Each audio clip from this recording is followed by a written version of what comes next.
here to tell you a story of tiny acorns growing into great oaks.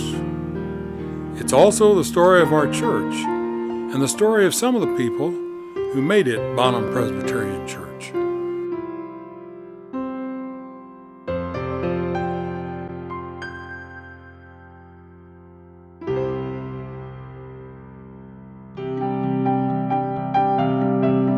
Well over 200 years ago, when our first settlers got to this area, the area was known as Bonhomme.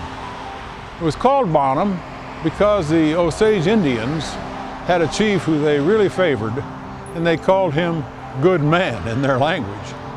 Now the French fur trappers who heard this quickly changed that to their language, which was Bonhomme, meaning good man. By the time the Americans got here, it was quickly corrupted into the term that we know today as Bonhomme. Now Bonhomme was a large area.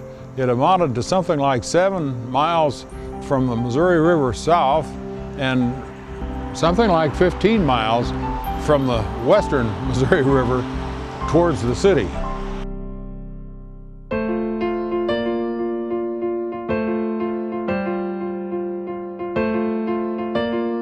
Our earliest settlers were mostly of Scotch-Irish, and English descent. They came here for free land. The Spanish governors of the Upper Louisiana Territory were giving land grants to encourage new settlers. Now, most of those people came here from Kentucky, Pennsylvania, Virginia, because they had been in this country for some time already, their families. You would recognize most of, or a lot of those names, such as Conway, Baxter, Hibbler, Mason, Woods, as in Woods Mill. You'll find those names adorning street signs all around West County. You'll also find their names adorning graves out here in our cemetery.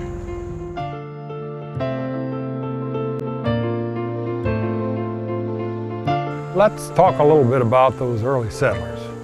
First, Joseph Conway, for whom Conway Road was named, came here with his wife in 1797. He had quite a life. As a boy, age 14, his family lived near Ruggles Station in Kentucky. He was caught by the Indians and scalped and left for dead. They also shot him, and their shot bounced off a rib. Anyhow, he didn't die. He made it back to Ruggles Station Fort, and they were nursing him when, within just a few days, the Indians with the British attacked Ruggles Station. And the commanding officer of Ruggles Station decided to surrender because the British had brought with them a cannon, and nothing at Ruggles Station could withstand the blows of artillery. Many people died in that surrender and fight, and the Indians then took their captives north to the area of Cleveland, and Joseph wound up being a slave to an Indian family that lived about 40 miles west of Cleveland. He was a captive for roughly 4 years, after which he made his way back to Kentucky, and some of his family was still there, and found a girl to marry and married her and moved west. They arrived in the Bonhomme area in 1797, where they quickly built a cabin and set up housekeeping.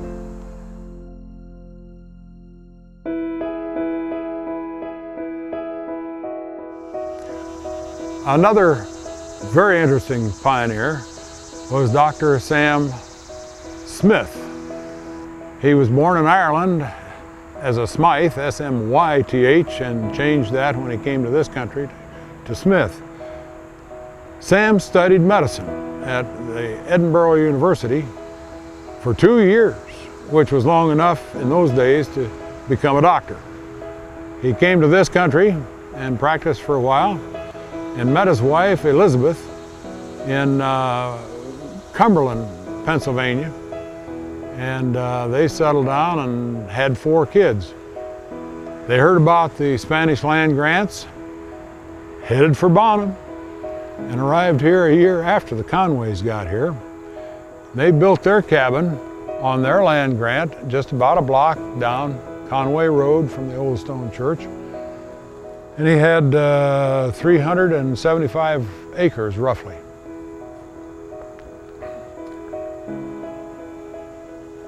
Sam died after just 9 years in the new territory.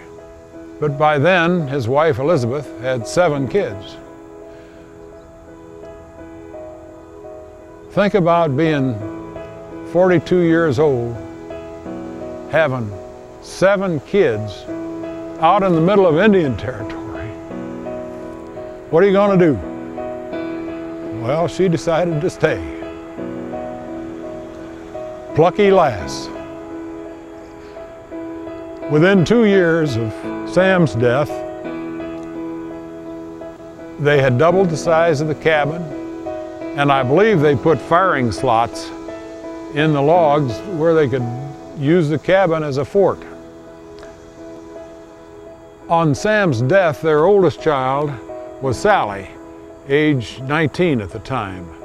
The oldest boy was 14, and the youngest child was Sam Jr., age 2. Gives you an idea of what she was facing. Because of the slots in the cabin for firing ports, the neighbors began calling it the fort. And they called Widow Smith the Widow Smith. Not Elizabeth or Mrs. Smith, the Widow Smith. And she made her cabin available to the groups of people that were her neighbors, closest neighbor being the Conways, more than a half a mile away, but a place to come for worship and for singing. These pioneers really did miss their home Protestant hymns and church services and so forth. So they often used the Widow Smith's cabin for their place of either worship or to have a sing.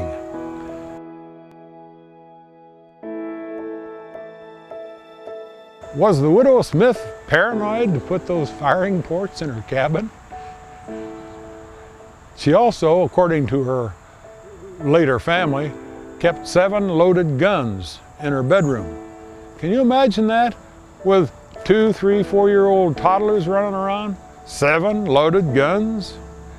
Well, let me tell you about her daughter. Her oldest daughter was Sarah, they called her Sally. Married a man named Ramsey, and they moved out across the Missouri River and lived just 5 miles from here, really, as the crow flies. One morning she was out in the front yard milking a cow. Her 2 kids were kind of running around. Her husband was off in the barn somewhere. And bang, shot rang out, and Sally was shot by the Indians. Then they shot her husband, and they scalped her kids. The neighbors down the creek, about a half a mile, heard this ruckus and came running. But by the time they got there, the Indians had gone. An old man took Sarah's husband and dug some lead out of him, thinking he was about the only one that was likely to survive. The women took Sarah to the bedroom and tried to deliver her of an unborn child, and that attempt was unsuccessful. Anyway, after this old man got Sarah's husband patched up, he gathered up a bunch of guys and they took off after the Indians.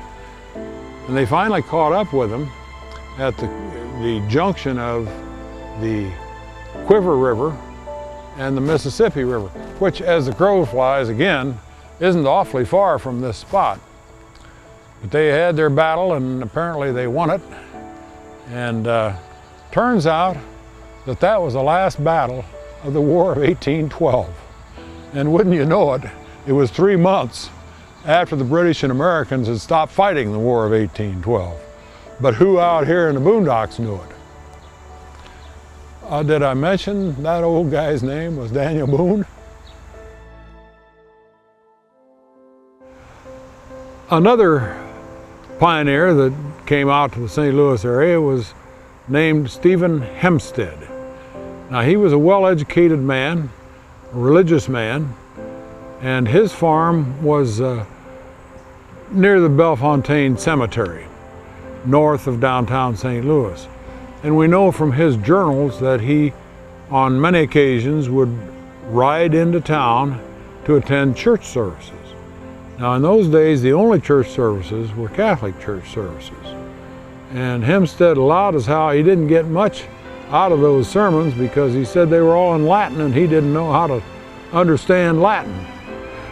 So he began writing letters to an outfit from where he came from, which was the Connecticut Missionary Society. And his message was, send us a man, send us somebody out here to be a Protestant preacher. On the 26th day of December, 1815, young Reverend Giddings climbed on his horse and headed west. Think about it, December the 26th. He was from Connecticut, so he understood what winter was all about. Had it been me, I'd have said, 1st of May, I'm on my way. But not Giddings, he was dedicated. He rode his horse west until they hit the Ohio River, and then made their way down the Ohio River until it joined the Mississippi, and then up the river to St. Louis. His journal reported that he had the thought somewhere in the state of Ohio, my horse and I became Presbyterians. Bonhomme Presbyterian Church was founded on October the 4th, 1816, in Captain Joseph Conway's cabin, which is just about a half a mile this way. That was on a Friday. On the following Sunday, October the 6th, was held the first worship service in the widow Smith's cabin, otherwise known as the fort. They had promised to build a church, and it took them a few years to do it. The first Bonhomme Church was a log cabin that they built down on Shuttler Road, a little bit south of Highway 40 today, in 1819. We don't have precise records, but we know that by 1829 it had burned. It was also used as a schoolhouse.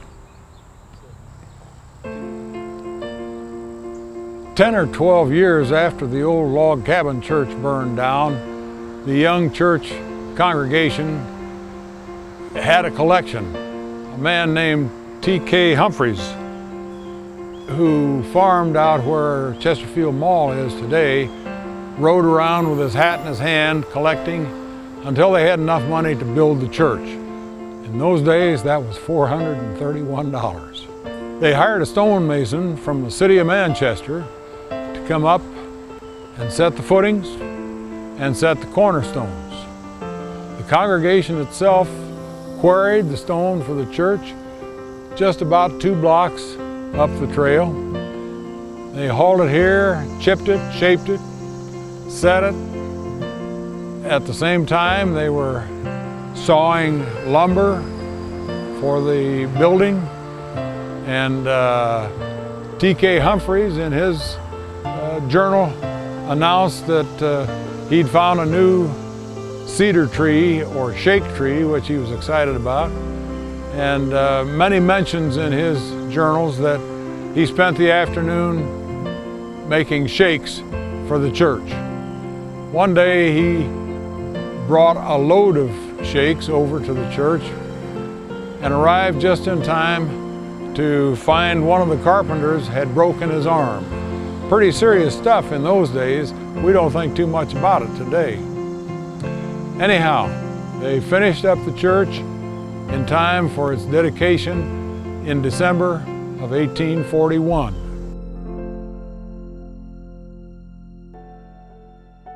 The ground floor of the old church building was used as a one-room school, and the quarters for the schoolmarm or the schoolmaster, as the case may be. Above the sanctuary's main floor is a balcony or slave gallery, which is where the slaves and servants were made to sit. An outhouse back in the woods survived until the 1950s, when it was crushed by a tree falling in a storm. The church building was closed by the U.S. Army in the early 1860s. I expect the reason that the U.S. Army was closing down a little old church is because they must have been recruiting Southern troops. It was reopened after the war was over.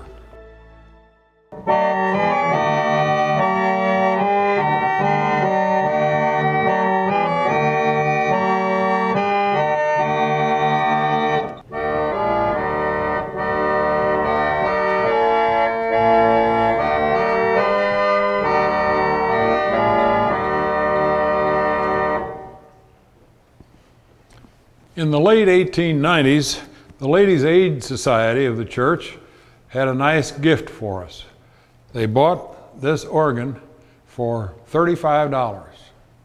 The next year, they bought the carpeting and the pew furniture. The carpeting cost $6 and the pew furniture cost $12.50. Now, just about 10 or 15 years ago, we needed to replace the carpeting and found that there was a group of Pennsylvania Dutch that still had hand looms and could duplicate the color and the pattern of the carpeting exactly. It didn't cost us $6 then, it cost us $6,000.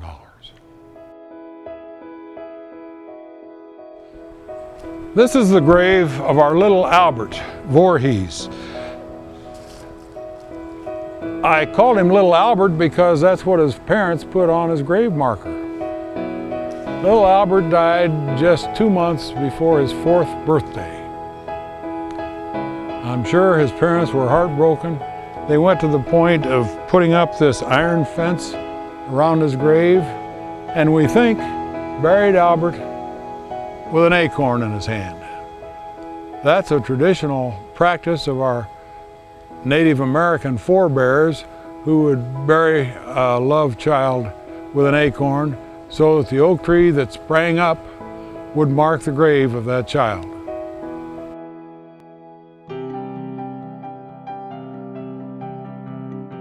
There used to be a gigantic white oak tree at the front of the old stone church, which was variously known as the council oak or as a liberty tree. It was so large at the base that it took 4 good-sized men's arms to span the trunk of it. As a council oak, it said that the Indians used to have council meetings under its spreading limbs.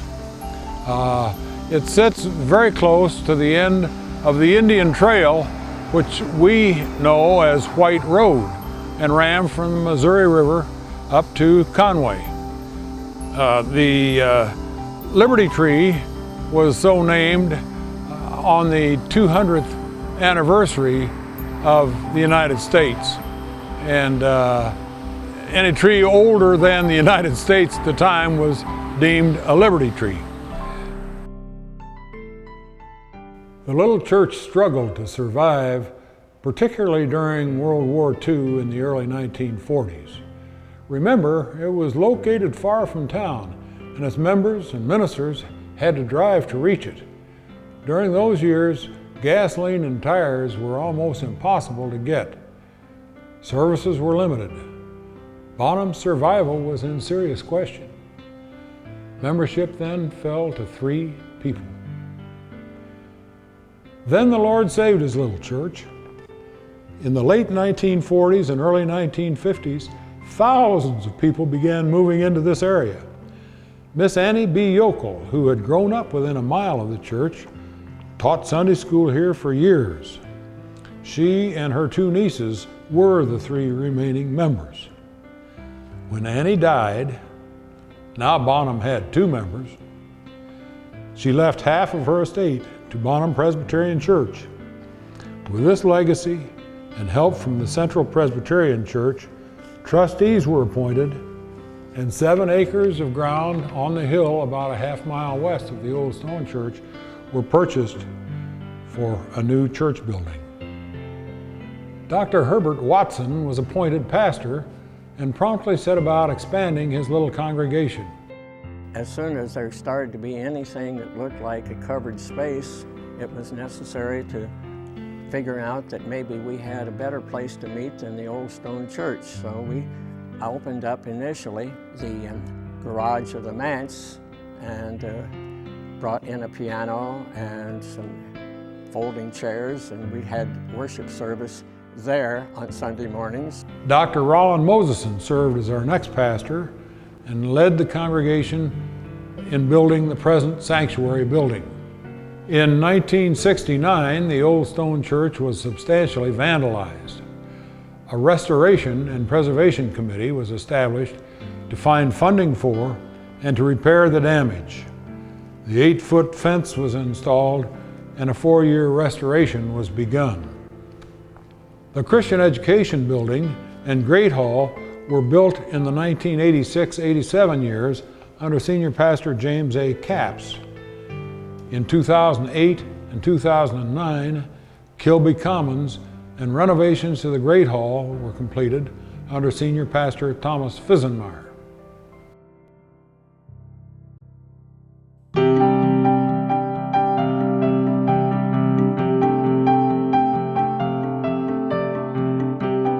Bonhomme Presbyterian, like the great oak that grew from a small acorn, now stands tall in welcoming new members to our faith and enhancing the faith of believers in our midst.